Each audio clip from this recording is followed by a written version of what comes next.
حي الشباب العاملين خير الكتائب أجمعين، من شيدوا صرح الرشاد ليرفعوا لله دين. حي الشباب العاملين خير الكتائب أجمعين، من شيدوا. السلام علیکم ورحمت الله وبرکاته ومغفرته. محترم ستنه کړی دی چې ایران ته کلمه پلان مو غوټ پیدا کړه، نو بیا مو دا غوټ سره تقسیم کړه پر دانډیوالانو باندې، چاته پټو وارلی چاته پلانکۍ شی وارلی. اوس زه پر دا پټو باندې لمونځ کوم، خلک راته وایي چې تا لمونځ نه دی ورباندې صحیح. های د ایران خلکو، های د ایران خلکو، تی دا ایران کوي څه،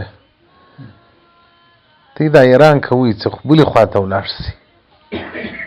بارانو بیا هلته موږ نه پرېږدي. دا د ایران شاګردان د خوا نه بدي، ټول نه، بعضې داسې دي، دا د شیګانو اثرات په زړه کې تاثیر کوي، مضرین سي. باره ټلیفونان هم ډېر کوي. اوس ګوره مخصوصا زه یو ایراني نمبر ګروپ ته اچولی یم، اتو ګروپانو ته اچولی یم.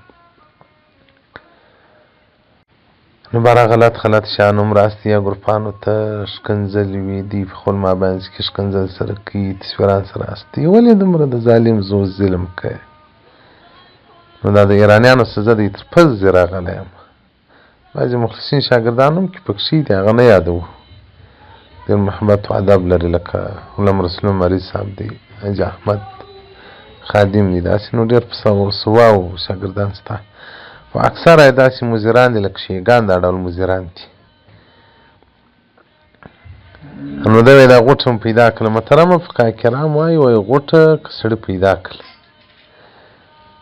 دا به تر نفره ورسوي. نفر نه معلومېږي که په حکومت کې د دغه ورکې ځای و. مثلا بعضو ملکو کې داسې ترتیب جوړ وي چې هغه یو دفتر لري چې د ورکې سامان هلته جمع کېږي، هلته بیا ور وړي. که هغه هم نه و بېرېدله چې حکومت یې ور وړو، هغه یې پر خپله مخه وړي، نو بیا بېخیرته یې بل چا ته بیا ورکوي. نو دا چې غوټه تی پیدا کړې ده، ته یې نه سې استعمالولی شخصي، نور فقراو مساکینو ته یې ورکوي.